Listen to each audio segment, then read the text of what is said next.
Nós vamos ouvir por 35 minutos, né, general, a exposição do general Hamilton Mourão, que é exemplo do ministro Nelson Jobim. Eu pude conhecer, tive o privilégio de conhecer quando comandava a 2ª Brigada de Infantaria de Selva em São Gabriel da Cachoeira, em 2007 também. Eu conheço suficientemente o general para poder fazer algumas perguntas depois. Vai ser um prazer conversar com ele, mas antes de mais nada, vamos ouvir o candidato à vice-presidência da República pelo PRTB, na chapa liderada pelo PRTB, que é o partido do general Mourão.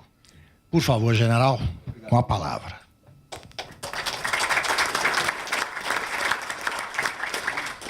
Senhoras e senhores, é um prazer muito grande poder me dirigir a esse grupo, encontrar aqui também meu companheiro de brigada paraquedista, Coronel Eldo, precede.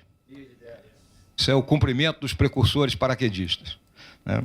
Eu vou procurar ser rápido aqui nessa minha exposição, até pelo grau de conhecimento que todos têm, né, da situação que nós vivemos.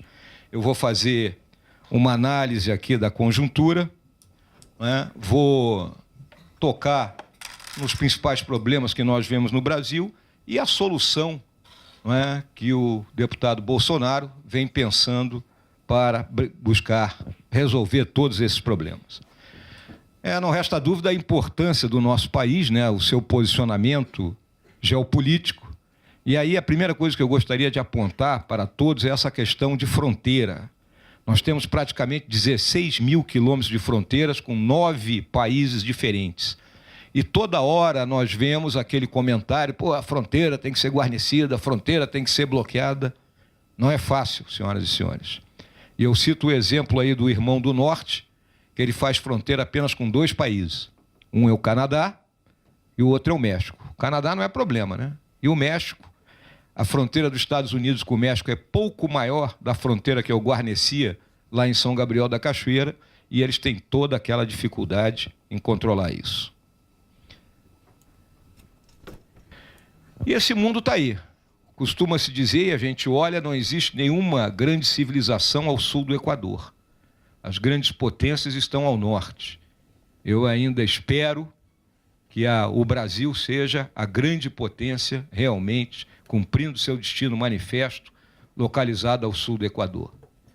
Eu lembro que a experiência do Homo sapiens na Terra começou há 70 mil anos atrás, quando a nossa espécie, inclusive mulheres sapiens também, não esqueçam disso, hein? A nossa espécie saiu do leste da África e foi, não é, para o Oriente Médio, para a Europa. Lá encontrou os neandertais. Tem a teoria de que os neandertais foram assimilados. Eu acho que ainda existem alguns por aí, né? E 40 mil anos atrás tivemos aquela revolução cognitiva, né? Começamos a nos falar. 12 mil anos atrás, a Revolução Agrícola, que nos fixou. E há 500 anos iniciou essa revolução tecnológica que nos aflige. Costuma-se dizer que se um camponês ibérico tivesse hibernado no ano 1000 e acordado no ano 1500, vendo a esquadra de Cabral partir, ele não notaria grandes diferenças. Agora, se um marinheiro de Cabral hibernasse em 1500 e acordasse agora, ele ia pensar que estava no paraíso, né? Coisa mudou demais. Essa foto é emblemática aí da última reunião do G7, né? Observem a postura do Donald Trump, não é? Encarando os seus parceiros, a Angela Merkel como que querendo, não é, puxar alguma briga, o japonês ali olhando assim com um olhar meio de lado. Então esse é o mundo que a gente está vivendo. Por quê? Porque é uma razão muito simples. Nós temos a hegemonia militar dos Estados Unidos. Os Estados Unidos gasta 610 bilhões de dólares em produtos de defesa. É 33% do gasto mundial, é 2,5 vezes o que a China gasta. 610 bilhões de dólares é muito mais ao dólar de hoje do que as despesas discricionárias do nosso orçamento. Então é muito dinheiro. Temos dívidas enormes aí dos blocos econômicos, né? Em torno de 1,7 trilhão de dólares estão aí em dívidas. Isso aí, em algum momento, pode, né, arrebentar. E a ordem pós-Segunda Guerra Mundial ela não mudou. Tá? O mundo é redondo em suas diferenças e distâncias. Conflitos em larga escala, observem as partes mais escuras, e eu só destaco o nosso país, o Brasil, que já aparece numa cor mais nítida. Por quê? Pelo narcotráfico. A guerra do narcotráfico que nós estamos enfrentando, notadamente na cidade que eu vivo, lá no Rio de Janeiro. Aqui dessa transparência eu quero citar que o interesse público e privado em grande interação, e isso facilita os caminhos daquele que é um dos nossos flagelos, que é a corrupção. Essas são as grandes ameaças que nós lidamos hoje. O terrorismo, o crime organizado, e não esqueçam, senhores que trabalham nisso, a possibilidade de um novo colapso do sistema financeiro. Doenças infecciosas que apareceram novamente, instabilidade dos regimes, a guerra cibernética. Existe um romance muito interessante escrito pelo William Patterson e o William Clinton, chamado O Presidente Desapareceu, The President is Missing. Quem não leu, leia, porque aquilo é uma premonição do que a guerra cibernética poderá nos levar. Eu recordo aqui o seguinte, há muitos anos atrás, um romancista que escrevia Diário de Defesa, que era o Tom Clancy, escreveu um livro onde um terrorista árabe jogava uma aeronave em cima do Capitólio e matava praticamente toda a cúpula americana, igual aquela série que tem aí, o Designated Survivor. Anos depois, os terroristas jogaram uma aeronave nas Torres Gêmeas. Então, é uma possibilidade. Os nossos políticos hoje eles são escravos, né, do marketing. E aqueles conceitos, na minha visão, conceitos ultrapassados, conceitos do século XVIII, de esquerda e direita, advindos ainda da Revolução Francesa, esse pessoal está tudo abraçado numa coisa só, tudo na corrupção.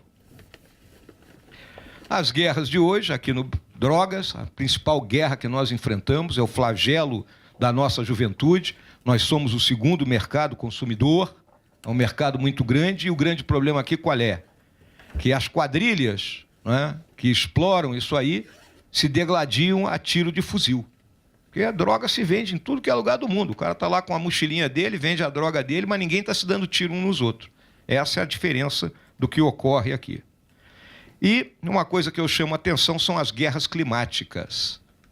Essa será a grande guerra agora do século XXI. Eu tenho, antes de passar para a reserva, alertei sempre os meus subordinados que nós íamos matar e morrer pelo clima. Aguardem isso aí.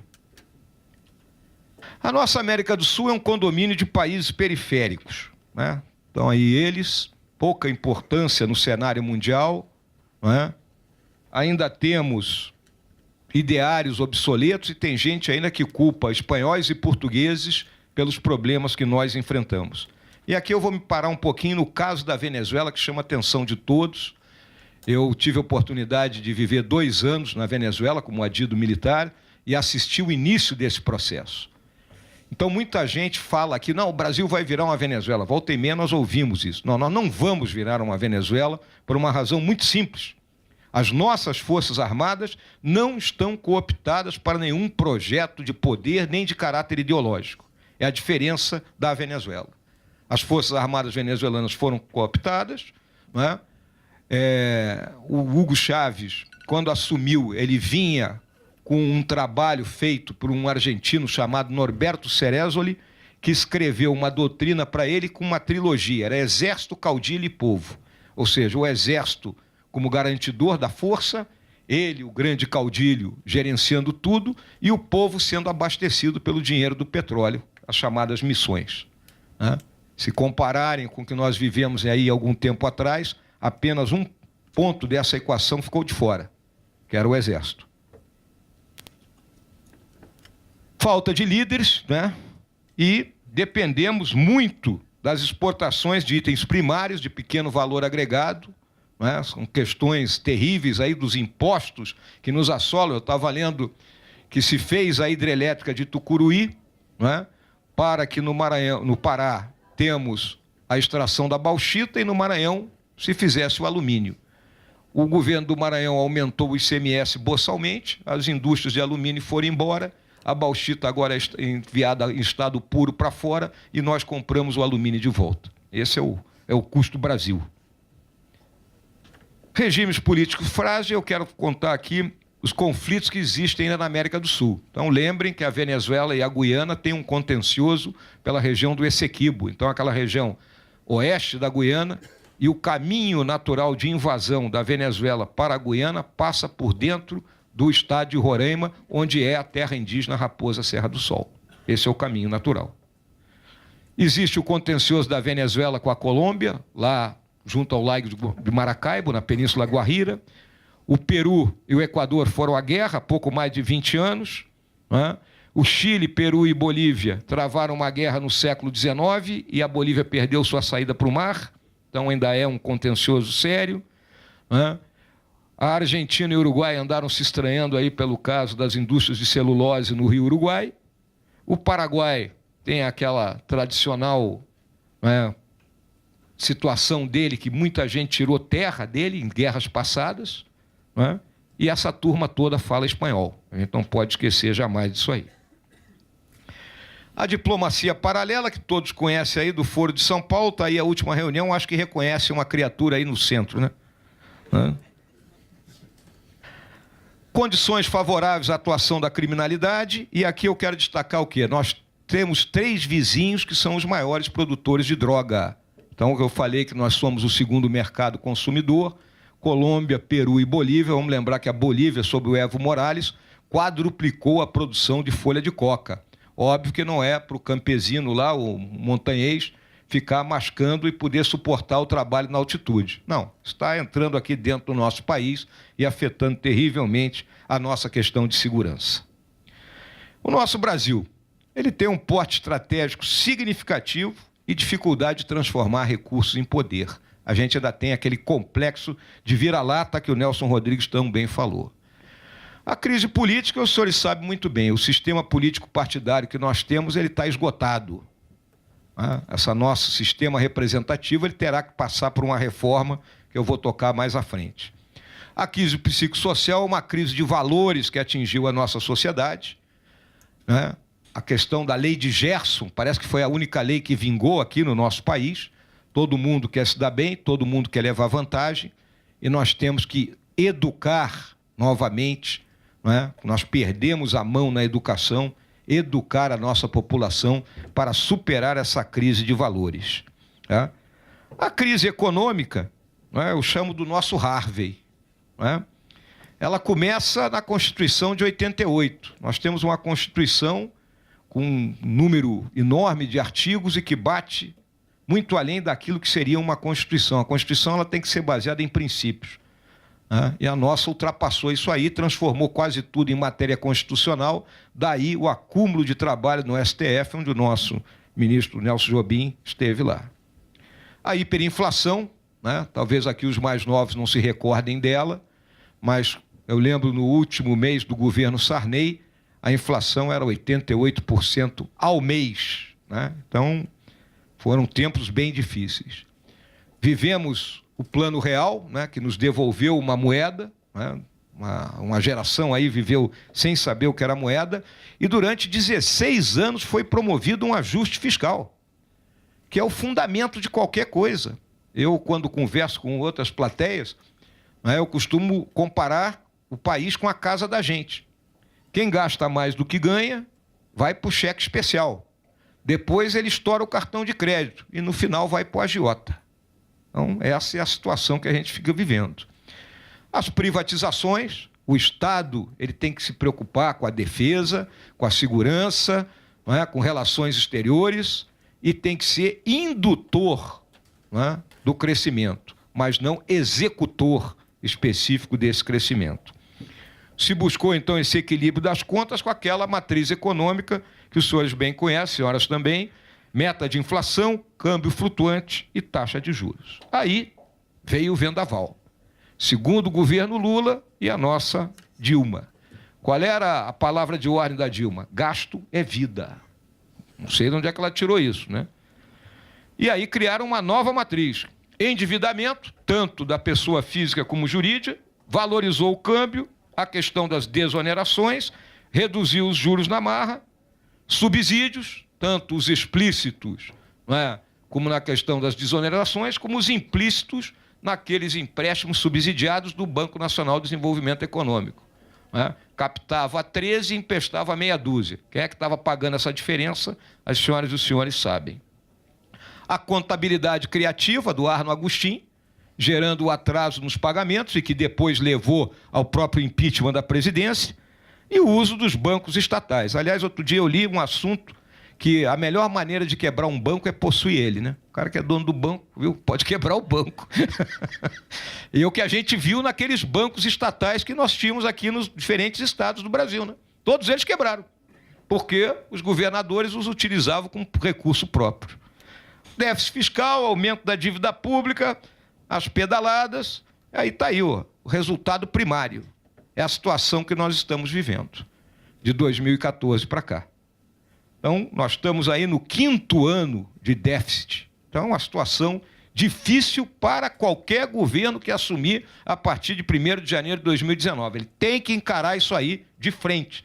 Não adianta, eu fico olhando determinados candidatos prometendo, né, vão tirar leite das paredes, vão distribuir mel, né, o cara do SPC, tem tudo aí. Pô, né? Aí veio o novo regime fiscal, né? Que é a emenda constitucional 102. 102, hein, minha gente? A Constituição tem 30 anos e 102 emendas. A dos Estados Unidos, eu acho que tem 27, se eu não me engano. Muito bem, a despesa do ano de 2019, ela será corrigida, o orçamento foi corrigido pela inflação de julho de 2017 a junho desse ano. Mas na vida real, o que acontece? Por determinação constitucional, as despesas com previdência, pessoal e benefícios crescem acima da inflação. Resultado disso aí é a pizza. Não é? O orçamento é uma pizza. Não é? Se despesas com pessoal vão crescer, elas vão comprimir o quê? Saúde, educação, defesa. Não tem como, porque a pizza só pode crescer 4,5%. Se uma fatia dela cresce mais. Então essa é a situação. Se nada for feito, em 2022, as despesas obrigatórias serão maiores que o orçamento da União. Então, qualquer governo que entrar ano que vem, tem um touro aí para agarrar a unha. Não tem saída. Eu me valho mais uma vez do Roberto Campos. A diferença entre a estupidez e a inteligência é que a inteligência é limitada.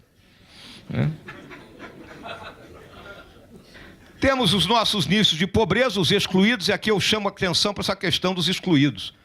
As pessoas que vivem nas comunidades carentes, nas favelas, eles não são totalmente pobres.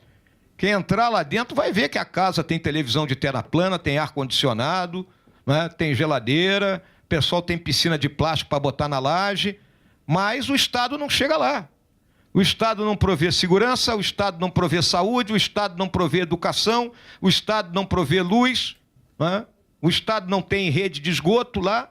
Então, por isso que eles são excluídos e é o território livre para as quadrilhas do narcotráfico que já viraram uma guerrilha.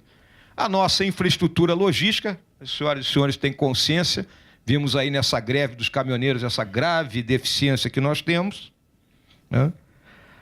Dependemos ainda de tecnologias externas, né? Defesa e segurança ainda são assuntos, né, tabus. E aqui, ó, 2 grandes grupos de atores à margem da lei. Aqueles abrigados em áreas e segmentos carentes, a bandidagem que rouba celular, que rouba carro, que dá tiro no meio da rua, e a turma do colarinho branco, que nos rouba bastante, né, desviando os recursos que são arrecadados aí pela União.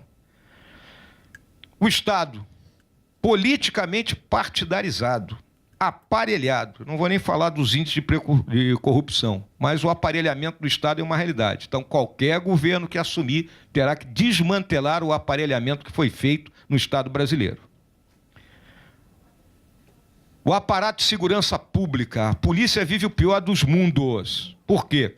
Se a polícia combate efetivamente, né, essa guerrilha que é o narcotráfico e suas ramificações, ela é acusada pelos grupos de direitos humanos de ser truculenta. Se ela cruza o braço, nós aqui vamos dizer que a polícia é ineficiente. Então, a polícia ela precisa ser mais bem apoiada. Ela tem que sofrer uma repaginação em termos de formação, em termos de equipamentos, em termos da sua própria atividade de inteligência policial. E o Estado, ele é caro, os senhores sabem bem disso, burocratizado, é uma dificuldade para abrir uma empresa nesse país, e até para fechar, corporativista dentro do funcionalismo, é aquela simetria do ascensorista do Congresso, que ganha mais que um piloto de caça da Força Aérea, né? E práticas obsoletas. Nós estamos em plena era da tecnologia da informação e comunicações, mas ainda vale o carimbo. Né? O carimbo ainda funciona. Nossos desafios. Aí estão as pressões sobre o Estado. Existe um aumento enorme das demandas sociais, porque por menos esclarecida que seja parcela da nossa população, ela quer receber serviços. O Estado tem uma capacidade financeira reduzida. Quando eu olho gente dizendo que vai resolver tudo, eu digo, pô, de onde é que ele vai tirar dinheiro? Quais são os padrões de referências nossos? São os países mais adiantados ou é Burkina Faso? Todo mundo quer serviços padrão Europa, Estados Unidos. O cidadão cliente não aguenta mais ser espolhado. Ele quer chegar numa repartição pública e ser bem atendido. A extensão desses direitos sociais desestabiliza, porque todo mundo quer alguma coisa. E ninguém mais aguenta a cultura burocrática e a má qualidade do serviço público. Fundamentos econômicos, e que nós acreditamos firmemente. Primeira coisa, disciplina fiscal e priorização de gastos. É a que nós chamamos em linguagem militar de seleção de frente. Eu lembro do meu livro de economia na Academia Militar, citava lá que o primeiro dilema era canhão ou manteiga. Então tem que selecionar a frente. O recurso só dá para uma coisa, nós temos que selecionar a frente e aplicar o recurso onde ele é mais necessário. A reforma tributária. O nosso custo do Brasil está na faixa de 37%. O dos Estados Unidos é 19%, do Paraguai é 8%. Como é que nós podemos competir? Então, aqui eu estou falando para uma plateia, não preciso explicar a curva de Laffer, nada disso aí. Mas eu entendo desse troço, viu, gente? Estudei um pouquinho, pô. Liberalização financeira. Regime cambial e liberalização comercial. Nós temos a questão do dólar de importação, que dificulta as nossas exportações e praticamente detonou a nossa indústria. Não podemos ser arredios a investimentos estrangeiros. Privatização. Tudo aquilo que puder ser privatizado, vai ser. Desregulação. E a questão da propriedade intelectual, que é muito mal equacionada no nosso país. A gestão pública, gestão profissional no setor público, acabar com o cargo em comissão. Não é possível que um ministro chegue e traga 40 pessoas com ele. Ele pode trazer 3, 4 ali, auxiliares de confiança e acabou. E os funcionários públicos de carreira, ascendendo pelo mérito, ocuparão os seus espaços. Padrões explícitos e medida de desempenho. A gente não gosta de ser medido. Isso é uma questão do brasileiro. O brasileiro não gosta de ser avaliado. Isso dentro da instituição que eu servi 46 anos, sempre foi um problema. Cada vez que você emitiu o conceito de um militar, o cara dava sério, sempre se achava mais, né? E aí havia sempre aquela tendência à leniência, né? Eu, como comandante, tinha que chamar alguns avaliadores e dizer, vem cá, meu amigo, você deu 10 no sujeito de cabo a rabo aqui, pô. Esse cara é Deus, né? Pô, é quase isso. ênfase na satisfação do cidadão e na qualidade do serviço. Então, o cidadão é o cara que nós temos que atender. Delegação de autoridade e competição. Essa palavra competição parece que tem que ser banida. Não. Tem que haver a competição, porque só dentro da competição que nós vamos ir para frente. Disciplina e parcimônia no uso dos recursos, ou seja, austeridade. O governo tem que passar austeridade. Para dar o exemplo. E é aqui que eu falo, extenso uso das novas tecnologias de informação e comunicações. É o governo virtual, é virtualização dos serviços. Nós podemos, hoje, para as senhoras e os senhores terem uma ideia, nós temos 90 mil antenas de celulares no Brasil. Isso não é nada. Por isso que a gente anda na estrada e não consegue cobertura nenhuma. Agora, isso não foi cobrado das teles quando né, instalado, não tem uma cobrança nesse sentido. A China tem 1 milhão de antenas de celular instaladas. Então nós temos que expandir isso. Todo mundo tem telefone, né? A partir daí, o governo pode economizar. Por que eu tenho que fazer propaganda na televisão se eu posso mandar uma mensagenzinha para todo mundo e todo mundo vai receber uma mensagem sobre determinado assunto? Eu posso aí operar na saúde, na educação, na defesa e na segurança pública, diminuindo custos. Padrões de governança. O Estado é entendido como um organismo plural. As políticas públicas têm que ser bem especificadas, ou seja, aquele princípio da publicidade. E aí a interação com a sociedade pelo uso das redes. E relações baseadas na confiança e em contratos. Isso é fundamental na atividade que as senhoras e os senhores desenvolvem. Confiança é algo fundamental mesmo, porque começa dentro da casa da gente, no casamento. Se eu não tenho confiança na minha mulher, eu não vou casar, ou vou me divorciar, senão é uma relação de confiança. E aqui nós temos esse problema, porque olha aqui, ó, desde a Constituição de 88, foram editadas 23 leis federais por dia, não é? Por ano. 103 emendas, 103 leis complementares, e aí vai.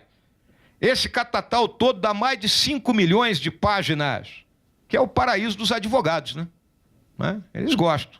Eu tenho uma filha que é advogada, ela fica satisfeita, pô. Efeitos paradoxais. Qual lei que está valendo? Então, controvérsia o tempo todo. Praticamente 96% da legislação produzida foi modificada. Então, esse é o ambiente que a gente trabalha. E essa incerteza para o futuro afeta os contratos. E é isso que a gente tem que ter. Nós temos que ter a certeza que se eu fizer um contrato de 30 anos, ele vai ser efetivamente cumprido. Principalmente quando se quer trabalhar em termos de parceria público-privada. O privado não vai entrar sabendo que ele vai perder. Ele tem que ter um ganho. Concluindo, o que significa isso tudo? Como é que a gente vai esperar? Reforma tributária. Não há como nós continuarmos com essa carga de impostos. Então a visão é muito clara. Nós temos que ganhar mais com menos. Ou seja, o que significa ganhar mais com menos? Aumentar a base de pagamento e todo mundo pagando um imposto menor. Então todos irão pagar. Mas pagar menos e o Estado continuará a ter a sua renda. A reforma fiscal. Então, por que o recurso tem que estar todo ele centralizado em Brasília? Por que o prefeito lá de Santa Maria, não é, ministro, tem que sair de Santa Maria para pedir uma ambulância em Brasília? Ele tem que ter o dinheiro na mão dele, pô. Bom, o prefeito vai jogar o dinheiro fora. Tá bom, jogou o dinheiro fora, a população da cidade pega e joga ele fora também, pô. Agora, querer gerenciar um país como o Brasil, que são 5 países em um, de Brasília, não dá certo. Eu fui secretário de Economia e Finanças do Exército. O que eu fazia?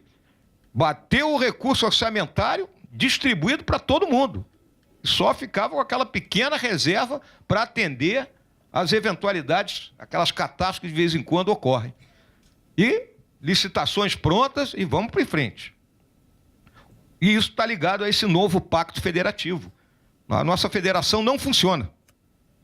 Digitalização e virtualização dos serviços públicos. Nós temos já propostas recebidas, para, em 4 anos, incrementar esse nosso serviço. Revisão da gestão do funcionalismo profissional. Questão da estabilidade. Não é possível que o camarada faz um concurso e, a partir daí, ele não pode ser mais avaliado, não pode mais ser mandado embora, se ele não está produzindo. Os privilégios e a questão de greve. Não é fácil isso aí. A reforma política. Eu coloquei aqui o parlamentarismo. Isso aí é uma ideia. Livre mercado. Não posso o governo querer regular o mercado, regular o preço do diesel, não sei mais o que. Não funciona. Todos os lugares onde experiências dessa natureza ocorreram deram errado. Impulsionar as exportações. Educar os brasileiros. A educação será prioridade nossa. Hoje, 70% do recurso da educação vai para o nível superior e 30% só para a educação básica. Tem que inverter essa curva. Nós precisamos da educação básica. E, a partir daí, a gente resgata a cidadania. E com isso, credibilidade do Estado, confiança dos governados no governante, que o governante é austero, é honesto, tem eficiência na sua gestão, e resgatando com isso a virtude da política, política com P maiúsculo, e jamais abandonar a defesa da democracia, que por pior que seja, é o melhor dos regimes, e a nossa liberdade. A política com P maiúsculo não pode permitir isso aí, ó. Como dizia Aristóteles, o homem é por natureza um animal político que, quando aperfeiçoado, é o melhor de tudo. Entretanto, separado do direito e da justiça, torna-se o pior. Esse alerta é dirigido para o homem civilizado, pois é precisamente onde encontramos os que, desprezando a virtude, usarão de todos os artifícios e vantagens da política e do poder político para a consumação dos vícios mais degradantes. Finalmente, lhes deixo uma lei da guerra na selva, porque, uma vez eleitos, não há dúvida que teremos que suportar desconforto e fadiga sem nos queixarmos e sermos moderados nas nossas necessidades para poder colocar o Brasil nos eixos. Era isso que eu gostaria de transmitir a todos.